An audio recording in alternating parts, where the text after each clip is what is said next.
to Authentic as Fuck podcast. My name is Sun. I'm a marketer and I teach storytelling. In this podcast, we bring on entrepreneurs from our community and we answer questions and I kind of coach them through any brand, marketing, branding questions, things like that. So first, we have Helal. Hello, Helal. Hello, How are son. you? How are you doing? Finally, we are meeting together. Yes. So tell the audience a little bit about yourself, where you're from, what you do. Okay, that will be easy part. My name is Hilal. I'm from Kuwait. It is in the Middle East. I'm 47 years old. Started my professional life as a civil engineer. When I was graduated, I just struck by the news that I have a brain tumor, which taken off. Then resumed my engineering. Then found out that there is another brain tumor after 7 years, which I remove it as well. I'm healthy, fine right now with medication. But after like 10 years of doing the engineering, I said, this is not me. I'm fed up. I need to do something else. I had a lot of traumas in my life, over 32 traumas as counted. And God, power, Almighty, someone is taking care of it out of me. I had to do something with my life. At which I found the sign enroll in MBA course, which I did. And in 2 years I got it. I did my MBA, then started doing my own courses, specifically because I've loved marketing since then. I focused on marketing and lecturing students about marketing. Then noticed something, that there is a huge gap. The whole market of coaches and consultants, trainers, whatsoever, all the time are giving people the same scenario of how you start your work. But there is a missing gap, how to deliver this work or product or service to the audience, which re-studied again executive marketing diploma with duct tape marketing and start focusing on freelancing marketing coach, especially in Instagram. This is a very brief introduction about me. So you're a marketing coach on Instagram. Yes, for those freelancers, especially in my area or my region. What do you mean those freelancers? What are those Freelancers, freelancers? I mean, like they have a full-time job in the morning, and they are doing side Oh, okay. hustle So side hustle. as adding some extra income. Then, by then, they have a full-time job of what they love. And you teach Instagram, Well, like marketing on Instagram. to penetrate the market, that Mhm. was back in the pandemic. I started learning about Instagram a lot, having lots of courses, then start teaching the same thing I'm taking.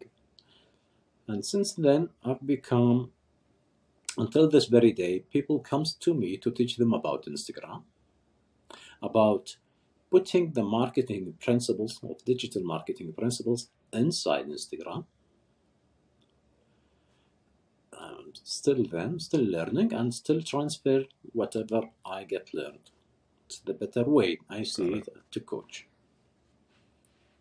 So Got they always it. to market themselves in Instagram. So I penetrate myself by Instagram, then I start using my model, which I'm having. Yeah. So you started promoting yourself on Instagram, and now you teach people how to Yes, do I what start you learned. Okay. I start showing as an expert inside Instagram, Yeah.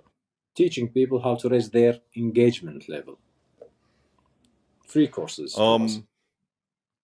Yeah. So what's the question you have? Do you have a question or anything you're Yes, struggling with that you wanna? something I'm Yeah. struggling with. I have a freelance, as it may say, course. It is 36 hours as counted. I have a roadmap for it, but When they come to me, although 36-hour course. 36 hours, yes, I take them Okay. from zero to full project ready Okay. to do. Mhm. And I have a canvas. I took the patent in Kuwait for that canvas. I can share with you in our platform. So they cannot stand 36 hours. It's in Arabic. And I have it in English, I have it in Arabic, yes. Okay. And it's too long, you said? Yeah. But when we say 36 hours, minimum, Mhm. minimum, son, in one session it is 2.5 hours because there is chit chat in here, there is a coffee in there, there is examples in there. He talks, she talk, some unbottling, sometimes people need to be listened. I don't stop them. So Well, they, okay, so what's your question? That well, it's when too they long? see that it is 36 Yeah, hours, they freeze. of course. Yes, it is too long, Understandable. and we want only Instagram. Well, so you're here's the thing, like your customers have a full-time job and they're trying to start a side hustle. Yeah, And then now they gotta watch 36 hours of a class, right? So I know they are you can attending. kind of see. They attended my office. Oh, it's in physical, like it's in person. Yeah, it's in here. Okay, got it. Here's what I think, right? Uh-huh. Um, you gotta shrink it. I'm trying. Yes. I mean, because you know the what I'm doing with at Night Owl Nation is not the same as like teaching a course. Yes. If I were to create a course, I would try to let's say were to create a course that's gonna take let's say it's a 12-week course, right? Hmm. I would actually try to get that down in less than 4 hours. 12-week course meaning let's say it takes 12 weeks to like because the value of your product depends on how short it is actually because a lot of people think that the more the better, more content the better, but just think about it like this, right? Let's say you can get this student from where they are to here, which is making 10K a month or whatever it is, whatever the goal is, right? You can give him all the knowledge that he needs to know or she needs to know to get there, right? Yes. And let's say it takes you 36 hours of training to get them there. But let's say you can get them there in 12 hours. The same thing. Is that more valuable or less valuable? Well, 12 hours seems reasonable, but I have to cut them and stop them from chatting, side chatting, and these things. But I guess what I'm trying to say is when it comes to education, Yes. especially this type of education where you're teaching a skill, Hmm. it's what you're actually selling is time. Yes. Is because just think about this, right? Because these people, your students, can learn everything that you teach them. They can do it all on their own for free if they had 1,000 hours to go on YouTube and just browse through and watch, do the research themselves and watch. Like they don't have the 1,000 hours. They come to you, right? So you got it down to 36 hours. You got But imagine you can get it down to 12 hours. That's even more valuable, right? So the less time you can do it in, the more valuable it is. Because I think a lot of time when you sell information, people that sell information like teachers and things like that, we get carried away. We think that more the better. Oh, yes. Oh, look at you get this many hours of training or like no, actually no. But coming from the audience's point of view, the less the better, right? You know what I mean? Yes. And the point is, what I think, I will shrink it, that for sure. Uh, I just need another like reliable sound like you to tell me that I'm here to coach you and listen to you and follow up with you, even after these 12 hours or 10 hours when I shrink it. I don't want to like cut the relation after that. I see what you mean. Mhm. But we'll, You should separate that.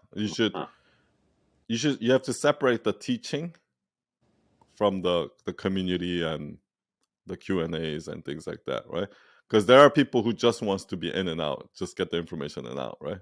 And then there are people that wants to be more um one of the mistakes that I made when I started out is that I was trying to come up with a process that just works for everyone.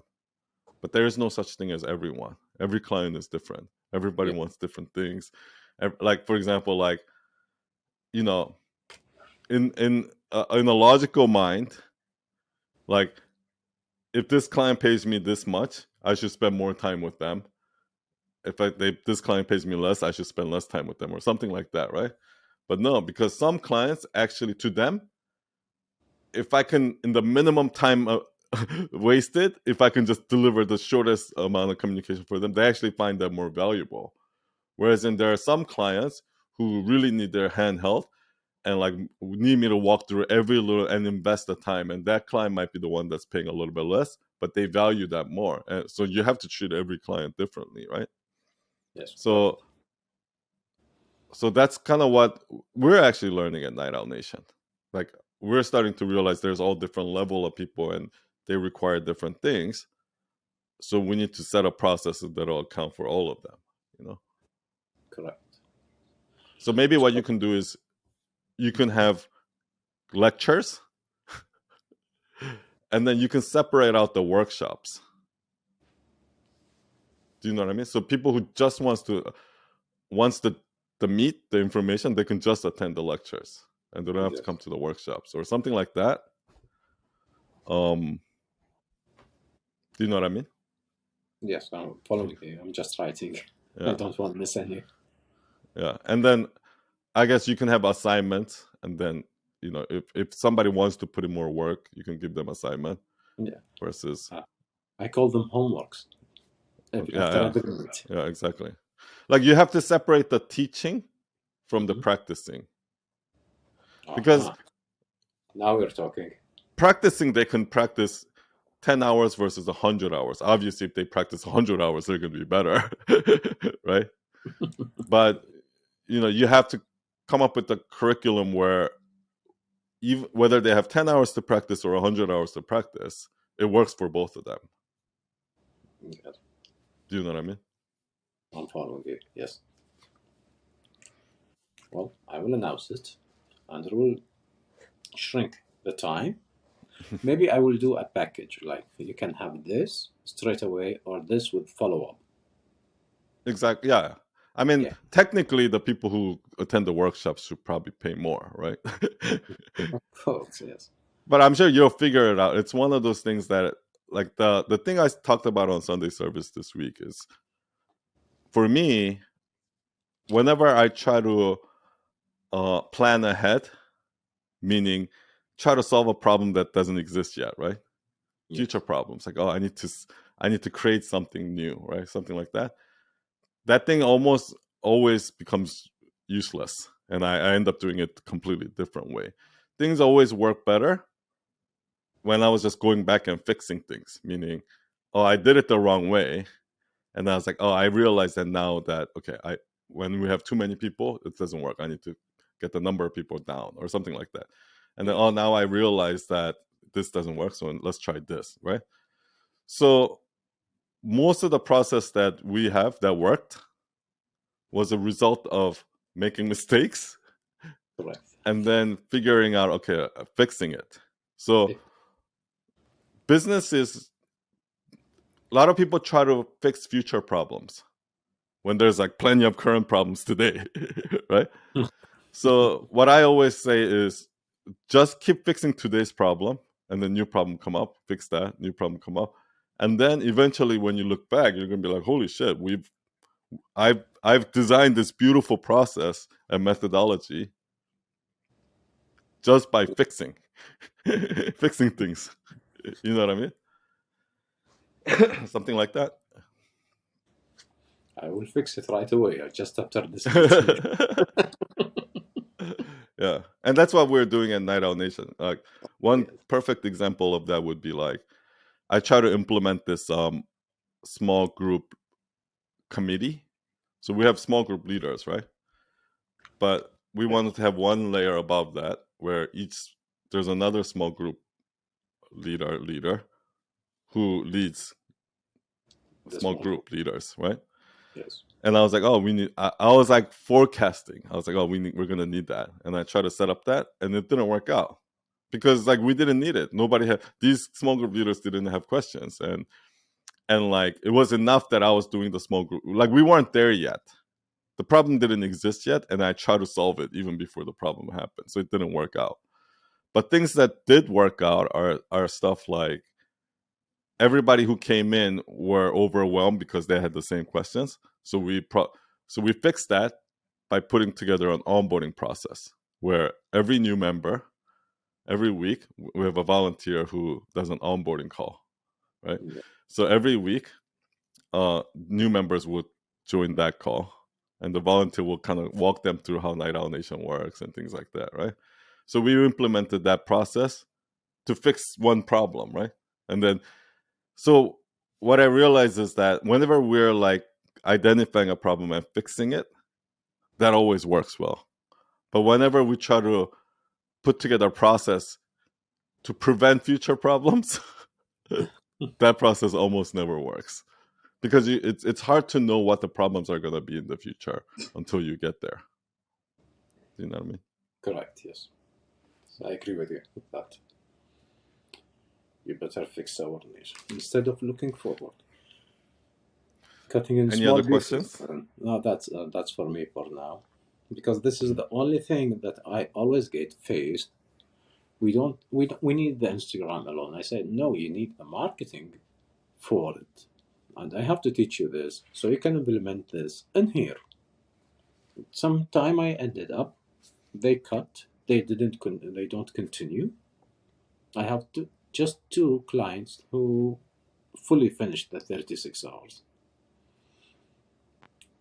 Uh, Well, I'll tell you that yes. that is the number one issue in education, right? Yeah. Is that students don't want to learn. Like only if we could get the students who want to learn, but I think like it's our job. I guess that's what I see as that is the importance of teachers, right? Otherwise, we might have just have one head teacher that teaches the entire world, right? The reason why we have teachers is because I think part of a teacher's job is to inspire that student to want to learn. Because like if somebody wants to learn, the rest is so easy, right?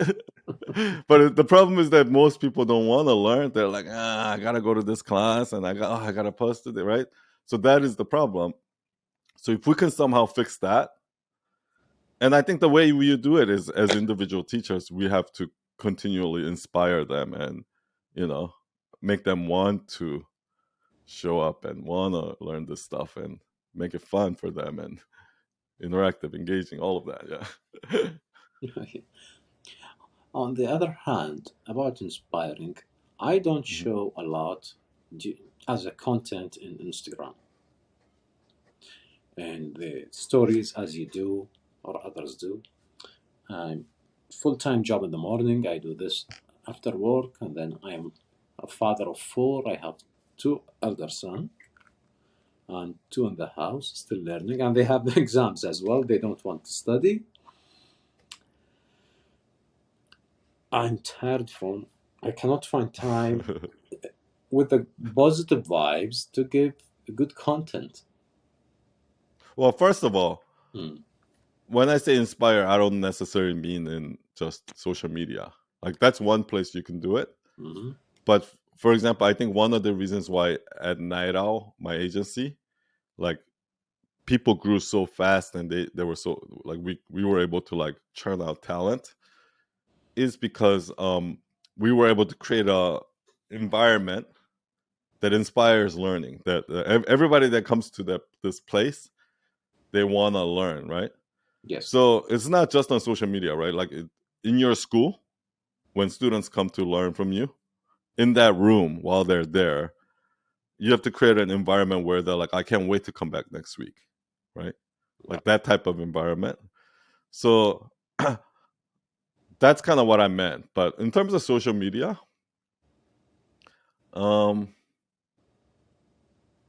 yeah, I mean, the easiest way I would say is to do the video podcast, right?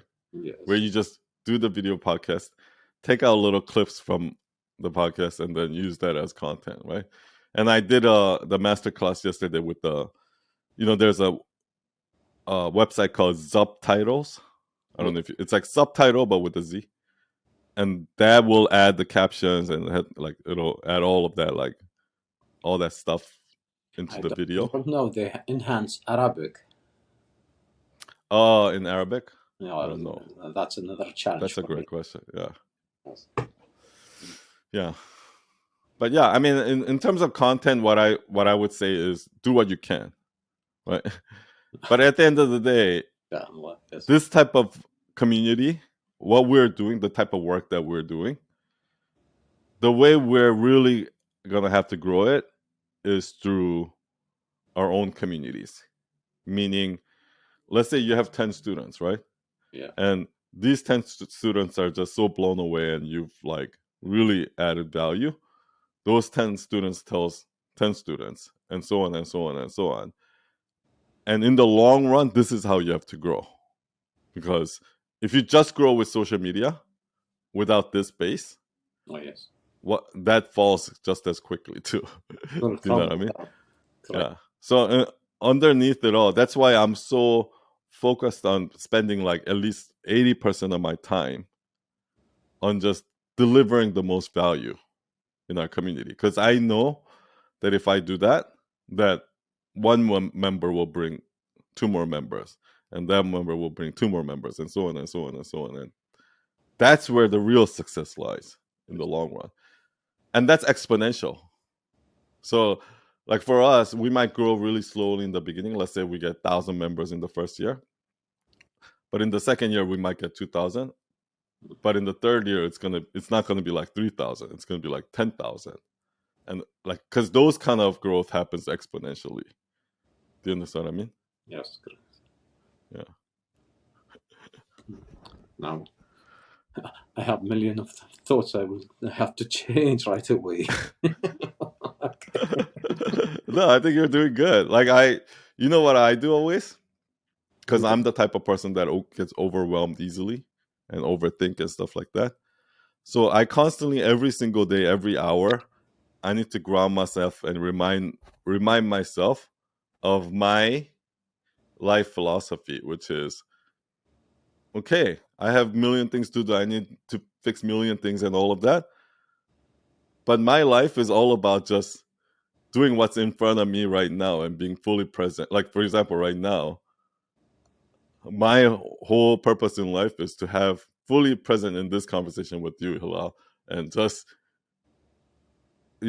put 100% of my energy into this. Yes. That's my purpose. And after this, with Cristina, after that, whatever it is at moment to moment, just being fully doing that thing is my purpose. So it doesn't matter. Okay, yeah, I have 100 problems to fix, and I'll get there. Just be But present. right now, my Yes. yeah. So I need to constantly remind myself of that, like all day, every day, and it's a battle because my brain is an overthinker. Yes. Okay. But thank you for Thank you. oh, I thank you really for coming appreciate. on. Thank you for your questions. I really appreciate. Um, Yes. Thank you very much. I will see you in Night Owl Nation, and let's bring on Christina. Hi, Hi. my name is Cristina, and I'm a marketer, and I live in Canada, in the city of Edmonton. I help professionals and businesses to find their unique juice, and I utilize that to build trust, for them to stand out, and to build community around it. Okay. And do you have a question, or did you want to? go over I your actually story. have a story, and based on what I heard throughout the other older podcasts that you have, I was not able to find lessons. I found a lesson for myself, but I really like this story, and I know because it means so much for me, it could have a lesson for other people. So I wanted Okay. to share with you so you Yeah. could coach me through it. Let's do it. So, my story is for years, I believed that trust was an absolute thing among friends and especially family. That lies were told just to harm people and that you just don't do that. Until one day when I was 8 years old, we were coming from church and I had gotten this branch of a pink gladiolus flower from the center of the centerpiece that decorated the podium of the church. At that time, I was 8 years old, and I was so proud and excited because the flowers were so pretty, and not all the kids have gotten it. And I felt extra special because I knew the name of the flower. At 8 years old, I knew exactly how to write it and read it because we had learned it at school. So as we were coming home, I told my mom, "Oh, I should bring these flowers to school because we'll learn about them." And my teacher said that she's never seen a real one in life.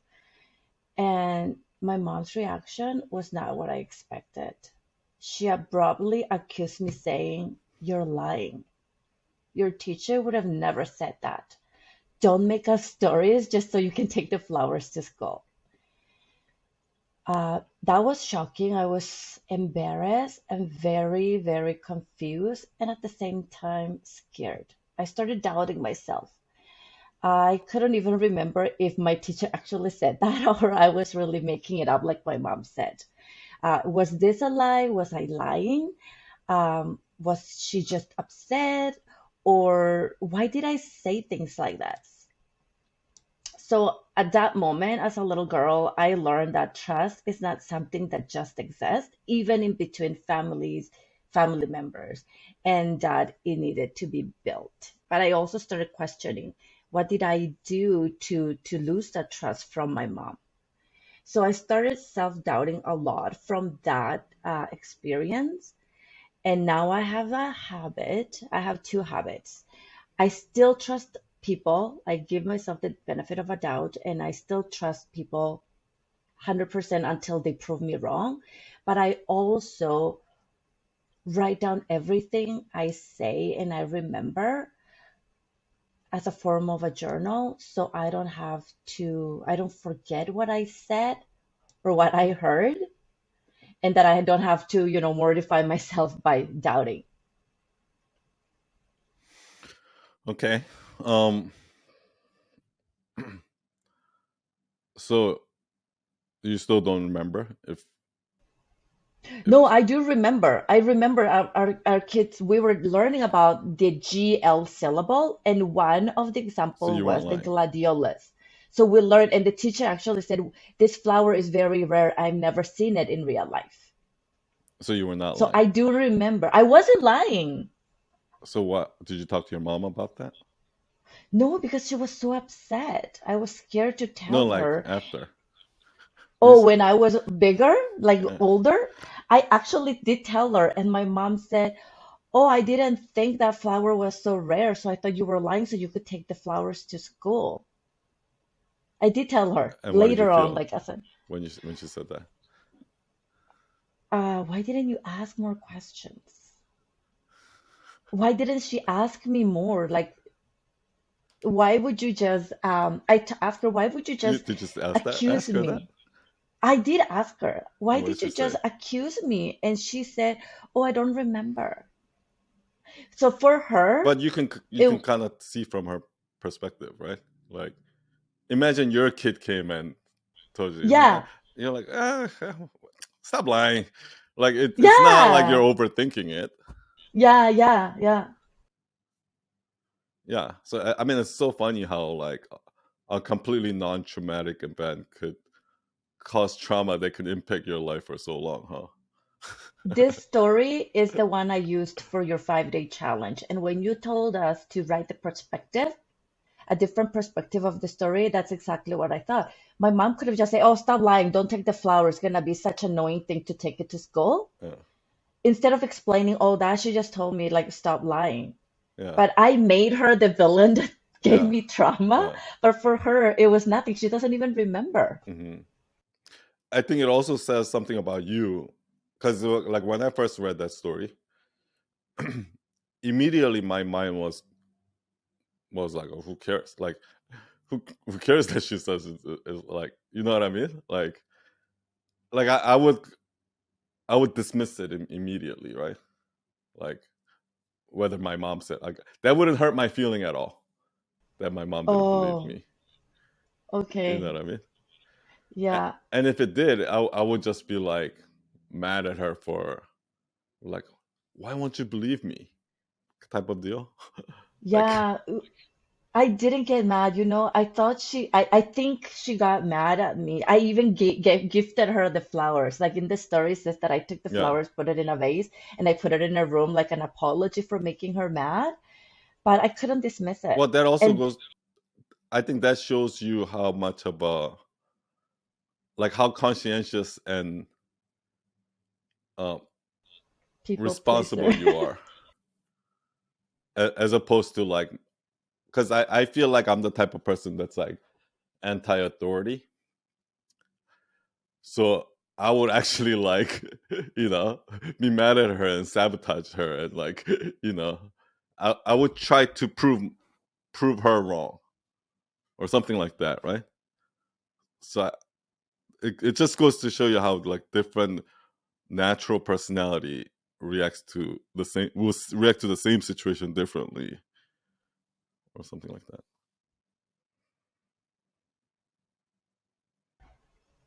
The people pleaser. That's a huge people pleaser, and I still am like that. What do you think do you think that incident made it worse or It did make it worse because I feel like people don't believe me.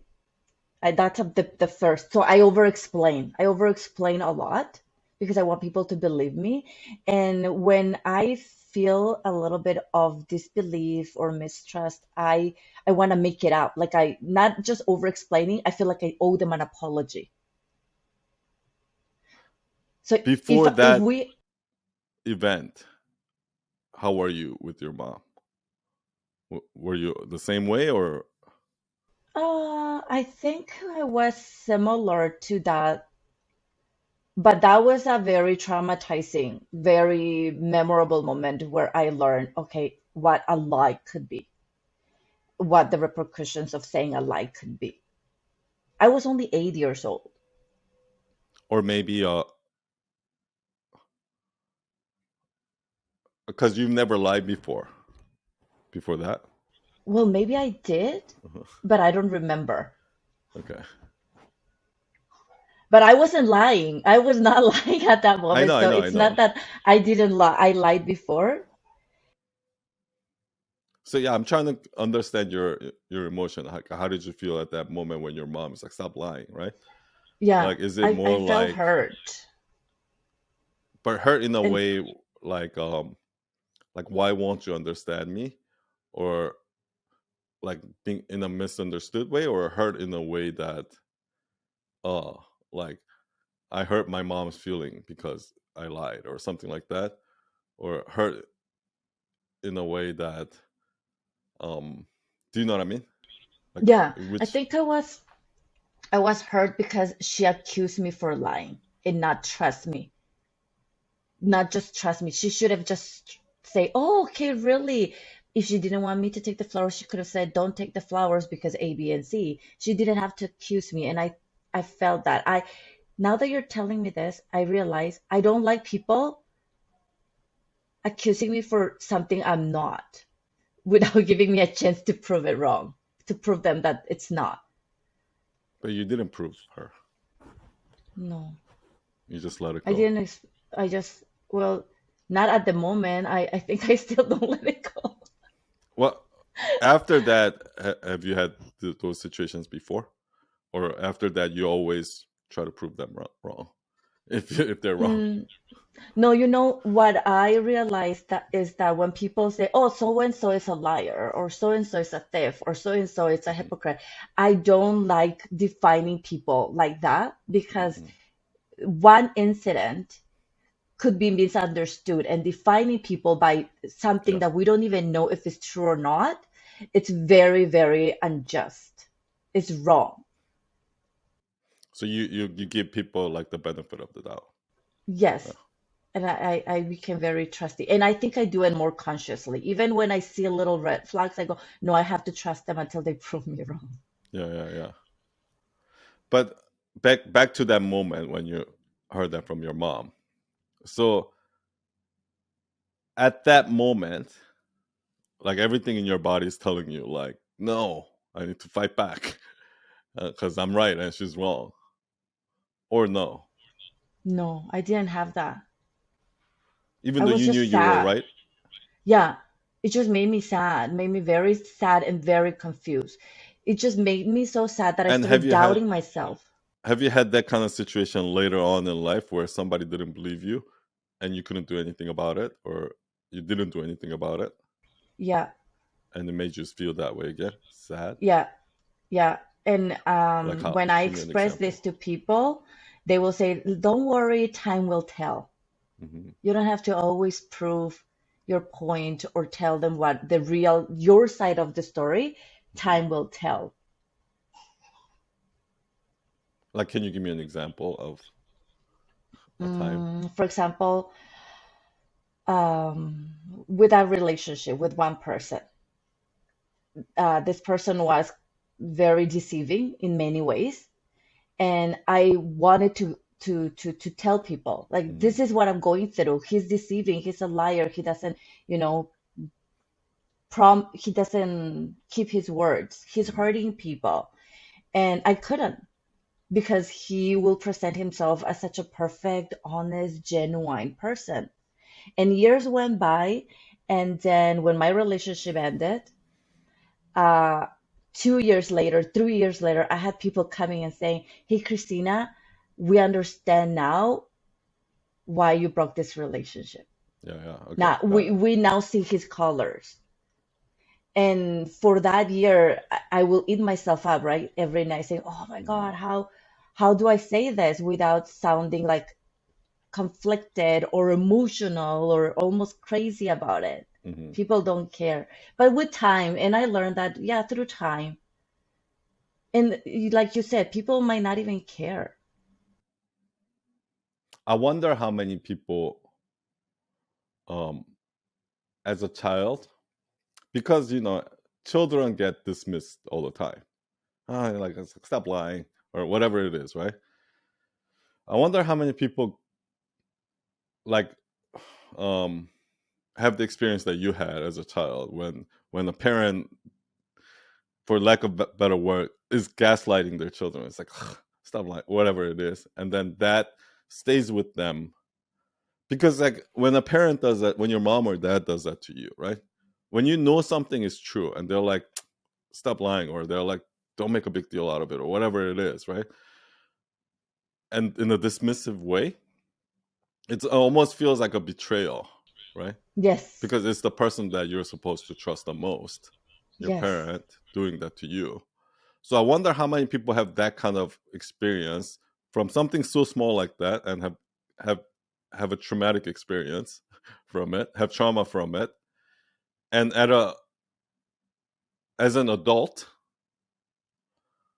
um, l- continue to live with that. And like like the term gaslighting is such like a popular term right now because it happens so often, right? Like, and you see it in movies a lot where, uh, like a woman is like trying their best to do something, and then they're just getting dismissed from everyone, right? Like, no, like you're just making that up, or like, like, like, like, don't be so dramatic, or something like that, exactly. right? Yes, yeah. And I wonder how many of that is caused from like childhood traumas like that, where they just got dismissed as a child or something like that, right? I think there will be a large number of people. Yeah, They just don't think about it, yeah, or they don't get traumatized as much as I did. I yeah. don't think it was a big of a trauma, but it did shape me who I am today. When I was doing your Well, like five the day, what you were telling me before in your other relationship, it's kind of like you see the residue of that trauma there, right? Because it, maybe um, you could have said something way earlier on, but you kept it, just kind of like what you didn't say it to your mom when you were a child. And so like, what do you mean? I didn't lie, right? yeah. Something like that. Yeah. So what could be, is there a lesson in this I mean, like story the for obvious other one is people? how, like that the smallest the smallest like event in your childhood, just like your mom just forgetting something or something like that, can actually have a huge impact in your life, right? Yeah, Um, like the butterfly effect. yeah. And another thing is maybe yeah, another thing is if you were to use that as like a lesson for other people, maybe one of the things that you can say is, like that's how you realize that, you should always give benefit of the doubt to, when like instead of just like dismissing somebody immediately, always there's two sides to every story or something like that, Yes, maybe. yeah, um perspective. yeah, it really it taught you how to do that, maybe something like that. So that's something good that came out of it. um can you think of anything else? Um, Like obviously, like one of the things that for you to heal from this trauma is for you, like you have to speak up, right? And I'm assuming that you've gotten over that, like where in a situation where you're afraid to speak up, maybe you might just suppress it or something like that back then, but now you actually say it or something like that.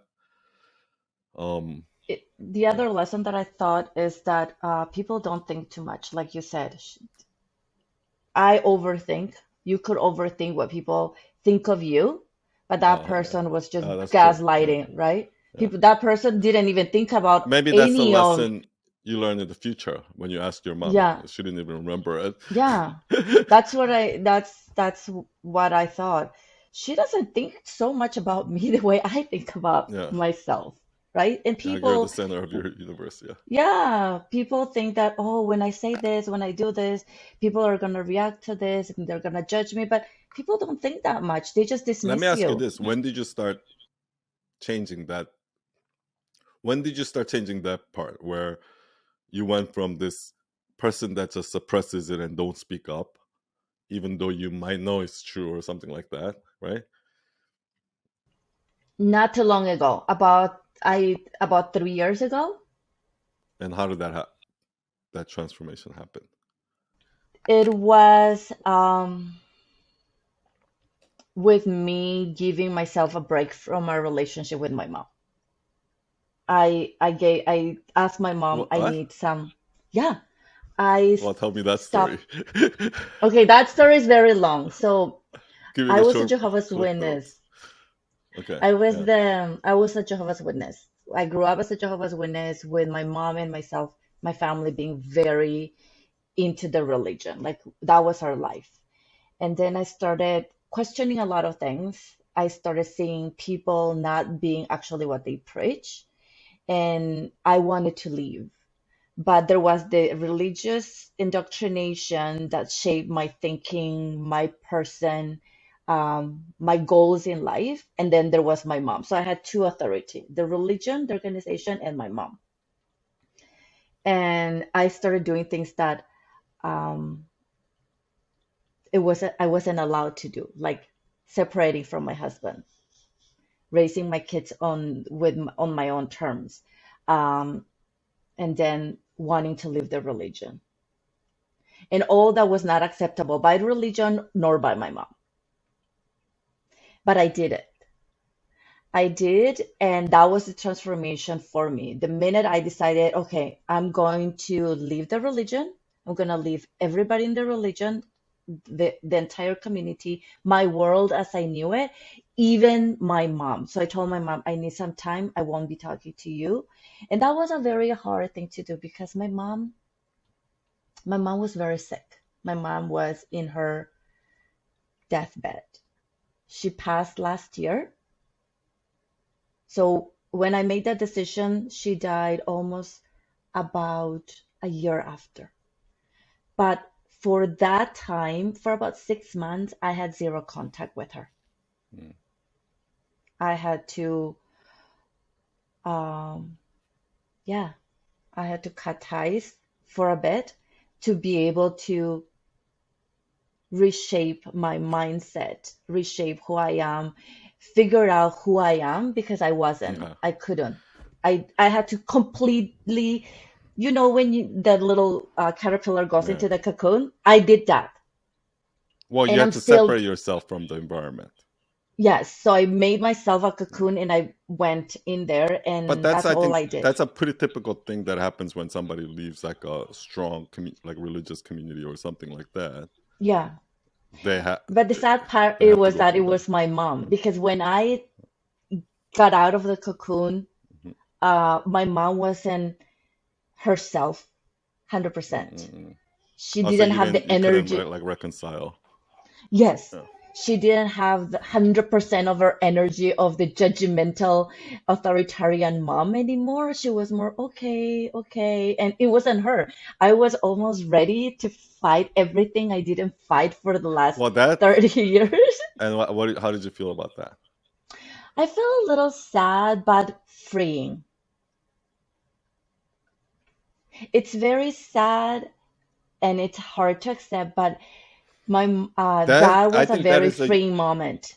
that is almost like the ultimate lesson, in my opinion, right? Like, I started Night Owl because I started freelancing so that I can save $10,000 to buy this camera because all I wanted was this camera.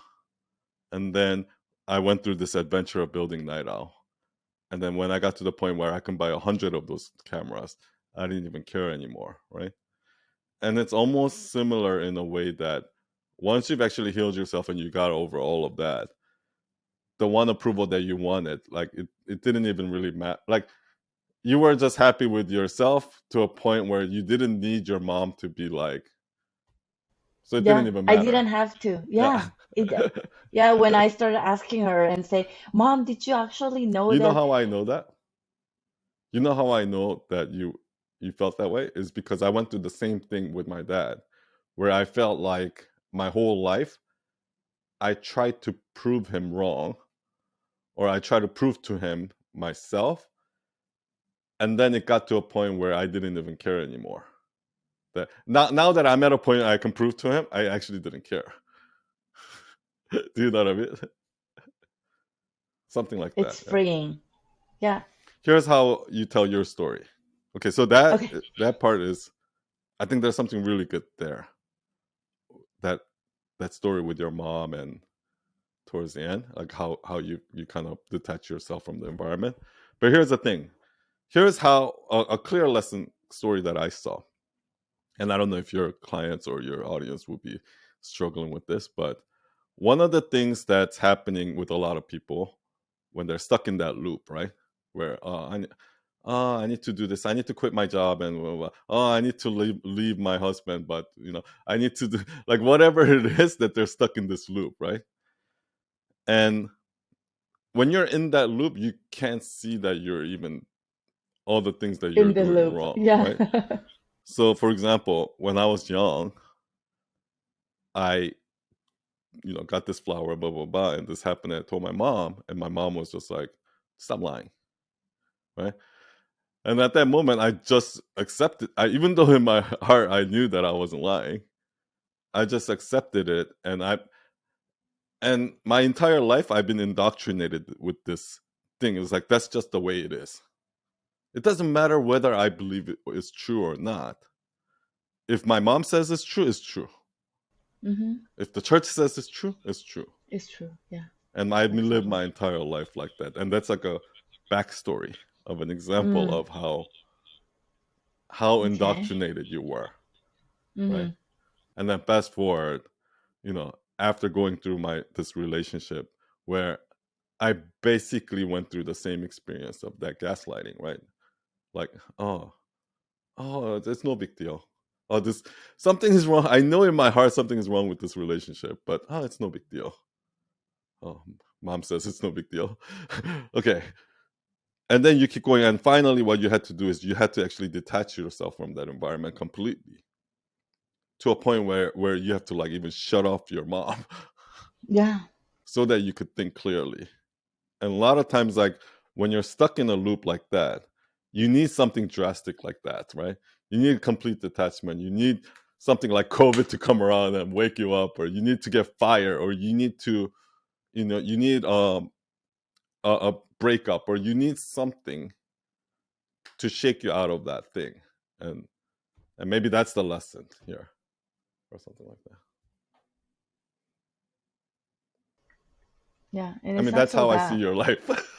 Yeah, and it's not so bad. People think it's a lot of work. It's gonna be detrimental, but the freeing part is so much larger, so much bigger. Yeah, When once you do it, you look back and you go, that was okay. yeah. Maybe also the cherry on top is like the thing that you're like so desperate for right now, whether it's this person's validation or whatever it is that you're desperate for right now. Like once you're free, you're gonna realize that it didn't even matter, that you didn't even care, or something like that. Meaningless. Yeah. Yeah. Okay. It is a great story, and I think they all connect somehow to your life. I think and it's very memorable. I remember how I felt, what we were doing when she told me, like her eyes, her looks, so like every single detail. And when we did the challenge, I said, "Oh, I'm gonna use that because that's something I Yeah, have it very vividly." and it's perfectly in line with, I guess, how you live most of your life, right?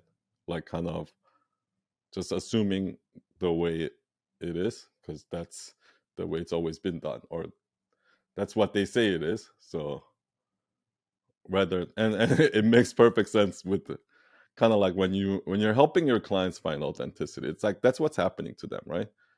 It's you thinking your indoctrinated self under your mom's roof and all of that, just believing that, your teacher lied to you. Oh, I guess she lied to me, right? That all of that stuff, that's kind of like where your clients are. Oh yeah, oh okay, I need to block my time like this because that's that's what, you know the coach has told me, and that's what I'm supposed to do. Oh, I need to, like all of the cliche things that everybody does in marketing and branding themselves and all that. They lie to themselves, and they're lying to themselves, and they're indoctrinate that that's really them. Yeah, yeah.